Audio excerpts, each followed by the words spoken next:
احباب کو السلام علیکم ورحمۃ اللہ وبرکاتہ۔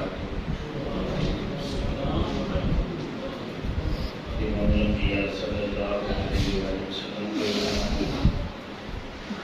آج کا ہمارا مضمون ہے صبر اور شکر کا طریقہ۔ قرآن مجید فرقان حمید کی جو ہے کریمہ میں تلاوت کی، اس کا ترجمہ سماعت فرمائیں۔ اللہ فرماتا ہے بے شک اس میں بہت سی نشانیاں ہیں صبر کرنے والوں کے لیے اور شکر کرنے والوں کے لیے۔ امام الانبیاء صلی اللہ علیہ وآلہ وسلم کے غلاموں، اگر کوئی آپ سے یہ پوچھتا ہے کہ پورے کے پورے دین کو صرف 2 جملوں میں بیان کرو، 2 جملوں میں، تو آپ حقوق اللہ اور حقوق العباد کہہ سکتے ہیں۔ اور اگر کوئی آپ سے یہ مطالبہ کرے کہ صرف 2 لفظوں میں پورے دین کو بیان کرو، تو پھر آپ صبر اور شکر کہہ دیں گے، تو علماء نے لکھا ہے گویا اس نے پورے کے پورے دین کو بیان کر دیا۔ اللہ اس ہے کریمہ میں اللہ رب العزت نے بالکل صبر کے ساتھ شکر کو ملا کے بیان کیا ہے۔ بیان کیا ہے کہ جہاں پہ صبر ختم ہوتا ہے وہاں سے شکر شروع ہو جاتا ہے۔ انسانی زندگی میں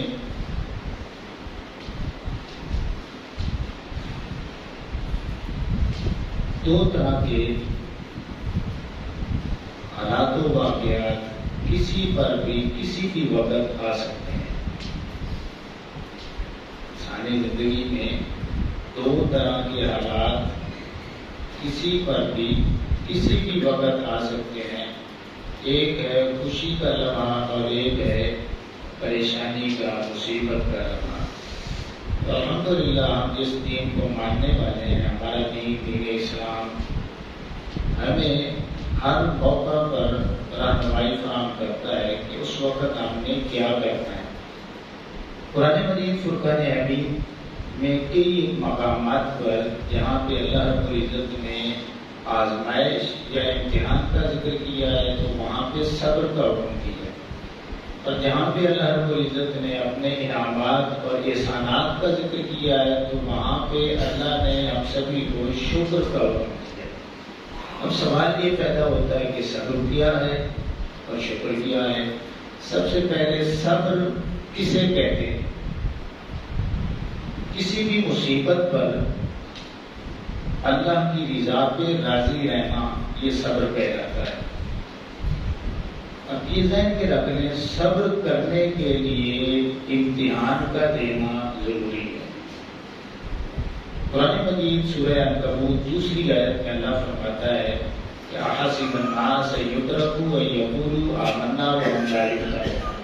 اس دنیا میں جس نے بھی مجھے مانا ہے، کلمہ پڑھا ہے، اللہ فرماتا ہے میں نے اس سے امتحان ضرور لینا ہے۔ تو ایک تو ہم سبھی کو ذہنی طور پہ یہ تیار رہنا چاہیے کہ جب ہم نے اللہ کو مان لیا ہے تو اللہ کا یہ اٹل فیصلہ ہے کہ اس نے ہمیں امتحان میں ڈالنا ہے، آزمائش اس نے کرنی ہے اور امتحان اس نے ضرور لینا ہے۔ اللہ اکبر۔ اب سوال یہ پیدا ہوتا ہے کہ یہ تو بات فائنل ہے کہ اس نے امتحان لینا ہے۔ ہمارا سوال یہ ہے کہ اللہ امتحان کیوں لینا چاہتا ہے؟ جب ہم نے اسے مان لیا ہے تو وہ امتحان ہی نہ لے۔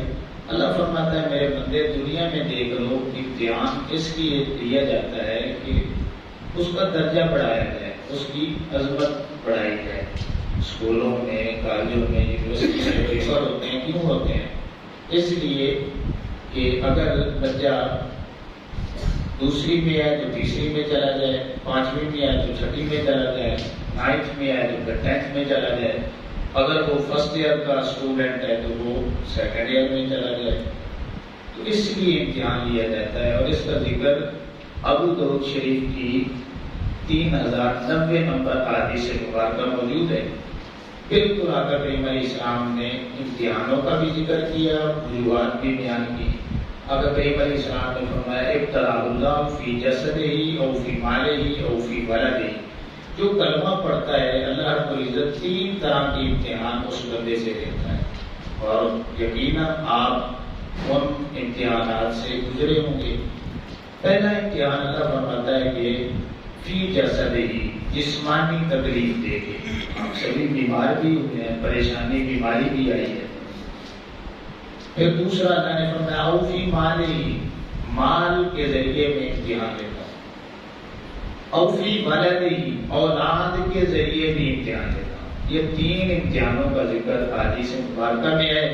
آگے اللہ فرماتا ہے ثم صبرہ علی ذلک، پھر اللہ رب العزت اس بندے کو صبر کی توفیق بھی دے دیتا ہے، امتحان بھی لیتا ہے اور پھر صبر کی توفیق کی خود ہی عطا فرماتا ہے۔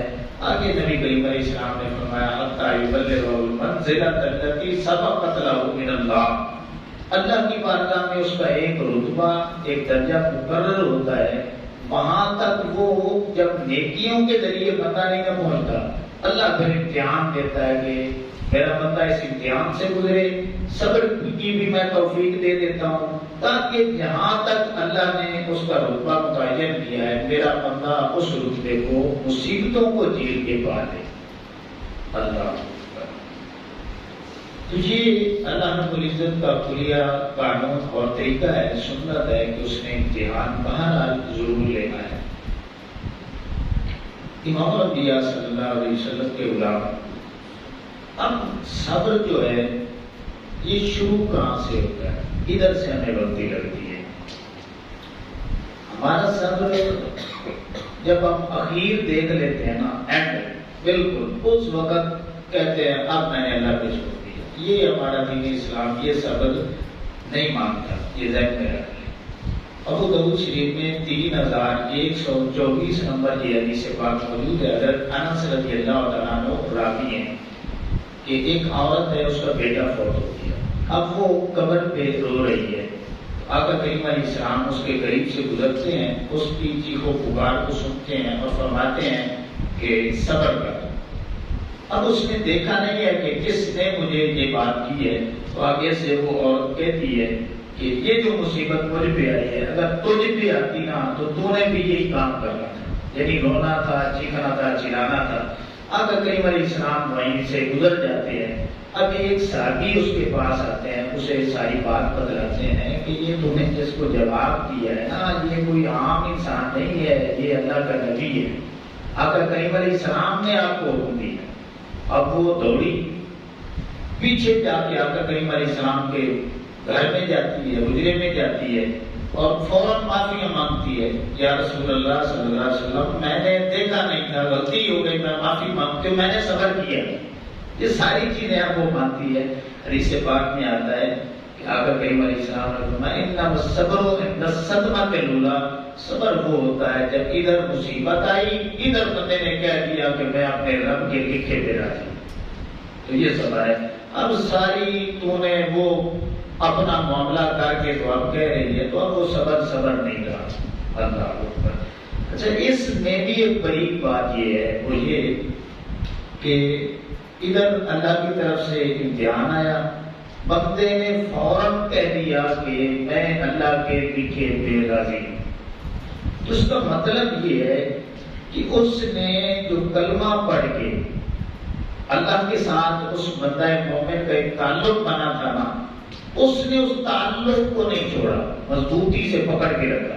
تو اللہ فرماتا ہے کہ امتحان کے وقت بھی میرے بندے نے مجھے یاد رکھا ہے، ٹھیک ہے نا، میں نے تو امتحان ڈالا تھا کہ پاس ہوگا تو یہ میرے قریب اور ہوگا، اور اگر فیل ہو جائے گا تو پھر مجھ سے دور ہو جائے گا۔ جب بندے نے کہہ دیا انا للہ و انا الیہ راجعون کہ یہ جو چلا گیا ہے یہ بھی رب کا مال ہے، میں بھی ان قریب اسی مالک کے پاس آنے والا ہوں، تو میری قربت، میری نسبت ابھی تک اسے نہیں بھولی، تو اللہ فرماتا ہے کہ میرے بندے پھر پریشان نہ ہو، ان اللہ مع الصابرین، اب تیرے ہر لمحہ گزرتا زندگی کا وہ میں نے تجھے اپنی سنگت عطا کر دی ہے۔ بس اللہ اتنا دیکھنا چاہتا ہے کہ میرے بندے کا تعلق میرے ساتھ پکا ہے یا کچا ہے، بس۔ اور پھر تھوڑی سی مزید وضاحت یہ کرنا چاہتا ہوں کہ یہ نماز پڑھنا یہ بھی صبر کرنا ہے. کیا اب اس کی میں وضاحت نہیں کروں گا، صرف اتنا سن لیں کہ پیچھے کتنی تکلیف ہے کہ بندہ طہارت کرتا ہے، وضو کرتا ہے، سردیوں میں کتنی مشکل ہے، گرمیوں میں کتنی مشکلات ہیں، وقت دیتا ہے. تو یہ بھی نماز پڑھنا بھی ایک درجے میں صبر کرنا ہے. روزہ سارا دن بھوکا پیاسا رہتا ہے، یہ بھی ایک درجے میں صبر کرنا ہے. زکوٰۃ مال اس کا ہے، اللہ کے حکم پہ وہ 2.5% غریبوں میں دے رہا ہے، تو یہ بھی وہ صبر کر رہا ہے. ٹھیک ہے، حج ہے تو اس میں مالی جانی جسمانی ساری تکلیفیں برداشت کر کے وہ اللہ کے گھر کے پھیرے لگانے کے لیے جاتا ہے اور اللہ کے گھر کا طواف کرتا ہے، نبی کریم علیہ السلام کی بارگاہ میں حاضری دیتا ہے، لاکھوں روپے خرچ کرتا ہے. تو یہ بھی ایک درجے میں صبر ہے. علماء نے لکھا ہے کہ جب بندہ ہر گناہ سے بچنے کی کوشش کرتا ہے نا تو یہ بھی ایک درجے میں صبر ہے. تو جب بندہ اس انداز میں صبر کی تعریف کو سمجھ کے عمل کرتا ہے تو اللہ رب العزت کو اس بندے کے ساتھ پیار اور محبت اس قدر ہو جاتی ہے کہ اللہ رب العزت پھر اسے اپنی سنگت صحبت معیت عطا فرما دیتا ہے اور دنیا میں اعلان کروا دیتا ہے وبشر الصابرین، یہ وہ لوگ ہیں جنہوں نے مصیبت میں بھی مجھے یاد رکھا ہے، اب ان کے لیے بشارتیں ہی بشارتیں ہیں. اور آخری بات صبر کے حوالے سے یہ ہے، قرآن میں آتا ہے کہ سلام علیکم بما صبرتم، ایسے لوگ جب جنت میں جائیں گے اللہ رب العزت فرشتوں کی ایک ٹیم کو بھیجے گا کہ میرے بندے مصیبت میں جنہوں نے میرے تعلق کو نبھایا ہے نا اب جنت میں آ چکے ہیں، ان کے استقبال کے لیے ان کو بہت سلام ہے سلام ہے سلام ہے، یعنی سلام پیش کرو اللہ کو. اب شکر سن لیں، شکر کیا ہے؟ شکر اللہ رب العزت کوئی نعمت دے، کوئی احسان فرمائے تو اس پہ اللہ رب العزت کا شکر ادا کرنا کہ مالک تیرا کروڑ ہے شکر ہے، اس میں میرا کوئی کمال نہیں، یہ ساری تیری کرم نوازی ہے. اس نعمت کو یاد کر کے اس اللہ کا شکر ادا کرنا، احسان کو مان لینا اور پھر آگے بتانا کہ یہ اللہ کا کرم ہے، اس کو شکر کہتے ہیں. اللہ کو اب صبر ختم ہوا، آپ نے نماز پڑھ لی تو اس پہ یہاں سے آگے شکر شروع ہو جاتا ہے کہ بندہ یہ اظہار کرتا ہے کہ مالک یہ جو نماز پڑھنے کی توفیق دی ہے، یہ جو روزہ رکھنے کی توفیق دی ہے، یہ جو صدقہ و خیرات کی توفیق دی ہے، یہ میرے بس کا کام نہیں تھا. کتنے اس دنیا میں ہیں جو نہ نماز پڑھتے ہیں، نہ روزہ رکھتے ہیں، نہ زکوٰۃ دیتے ہیں، نہ حج کرتے ہیں. اے مالک یہ میں نے کیا ہے، صبر کیا ہے. تو پھر بندہ شکر کرتا ہے کہ مالک صبر کی توفیق بھی تم نے دی ہے اور پھر آگے شکر کی جو توفیق ہے یہ بھی تیری ادا کرنا ہے. اللہ اکبر. اچھا، قرآن مجید میں بے شمار جگہوں پہ اللہ نے ذکر نعمت کا حکم دیا، میرے بندوں میری نعمتوں کو یاد کرو. تو اللہ رب العزت کیوں نعمتوں کو یاد کروانا چاہتا ہے؟ وہ شکر کے راستے پہ ڈالنا چاہتا ہے. ٹھیک ہے، جب بندے میری نعمتیں یاد کریں گے تو پھر میرا شکر کریں گے. اور شکر کیوں کروانا چاہتا ہے؟ اس میں اس کا فائدہ نہیں ہے. یہ قرآن میں آتا ہے لئن شکرتم لازیدنکم، اللہ فرماتا ہے میرے بندو شکر کرتے رہو گے تو نعمتیں تمہاری بڑھتی ہے، فائدہ تمہارا ہے. حضرت سفیان ثوری رحمۃ اللہ تعالی علیہ امام جعفر صادق رضی اللہ تعالیٰ عنہ کی خدمت میں بیٹھے ہیں. سارے اسٹوڈنٹ چھٹی ہوتی ہے چلے جاتے ہیں تو یہ بیٹھے رہتے ہیں. تو امام صاحب فرماتے ہیں کہ سفیان یار تو گھر نہیں گیا، وجہ کیا ہے؟ تو آگے سے کہتے ہیں کہ حضرت بات یہ ہے کہ بڑے دنوں سے نا ایک بات نے پریشان کر رکھا ہے، ایک بات میں بس پوچھنا چاہتا ہوں، گر کی بتا دیں جس پہ میں عمل کروں، اللہ نے دنیا میں کتنی مجھے نعمتیں دی ہیں اور پہ زوال نہ ہے، کبھی بھی زوال نہ ہے.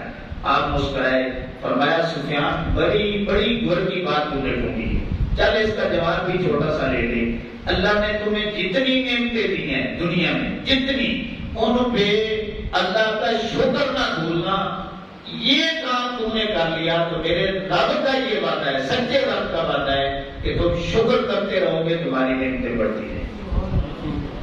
اللہ آپ فرماتا ہے میں نے تو یہ بات پلے باندھ لی تھی، اب تم بھی پلے باندھو. اللہ اکبر. اب ہم نے شکر کیا سمجھا ہے؟ ہم ڈالی کے کھاتے ہیں نا تو جب دیوار آتا ہے تو کہہ دیتے ہیں الحمدللہ. یہ بھی شکر ہے، کوئی بات نہیں، لیکن حقیقی شکر کی یہ تعریف نہیں ہے. ٹھیک ہے، تعریف شکر کی کیا ہے کہ اللہ نے جتنی نعمتیں دی ہیں ان نعمتوں کے ساتھ اللہ کی نافرمانی چھوڑ دیں، یہ شکر کی تعریف ہوگی. کیا اللہ نے آنکھیں دی ہیں؟ اللہ فرماتا ہے میرے بندو اس نعمت کا شکر ادا کرو. کیا مطلب؟ اس کے ساتھ ہر وہ کام کرنا چھوڑ دو جس کا کرنا اللہ اور اس کے رسول نے صلی اللہ علیہ وسلم نے منع کیا. آنکھ اللہ کی نعمت ہے، اللہ فرماتا ہے اس پہ میرا شکر ادا کرو. کیا مطلب؟ کہ کسی غریب پر ہاتھ اٹھانا چھوڑ دو. اللہ فرماتا ہے میرے بندے یہ زبان میری نعمت ہے، اس پہ شکر ادا کرو. تو اس کا شکر کیا ہے کہ اس زبان کے ساتھ کبھی بھی برے الفاظ کسی کے متعلق بھی نہ نکالو. اللہ فرماتا ہے میرے بندے کان نعمت ہیں تو اس پہ شکر کرو. تو شکر کیسا؟ کہ ان کانوں کے ساتھ وہ چیزیں سننا چھوڑ دو جن کا سننا اللہ اور اس کے رسول صلی اللہ علیہ وسلم نے منع کیا ہے. پاؤں اللہ کی نعمت ہے، اللہ فرماتا ہے میرے بندوں میرا شکر ادا کرو، یہ میں نے تمہیں نعمت دی. تو شکر کیا ہے کہ ان قدموں کے ساتھ کسی برائی کے اڈے پہ نہ چلے جانا، بلکہ جب بھی جانا تو پھر میرے گھر کی طرف آنا یا نیکی کی طرف قدم اٹھانا، کسی کی مدد کے لیے قدم بڑھانا. تو یہ میرا شکر ہوگا. تو اس انداز میں اگر بندے شکر کرنا شروع کر دیں کہ جتنی اللہ نے نعمتیں دی ہیں ان نعمتوں کے ساتھ اللہ کی نافرمانی چھوڑ دیں گے تو یہ حقیقی شکر کی تعریف ہوگی. تو امام الانبیاء صلی اللہ علیہ وسلم کے غلاموں، میں دعا کرتا ہوں کہ اللہ رب العزت مجھے آپ کو سبھی کو صبر کی اور شکر کی توفیق عطا فرمائے. تمہارے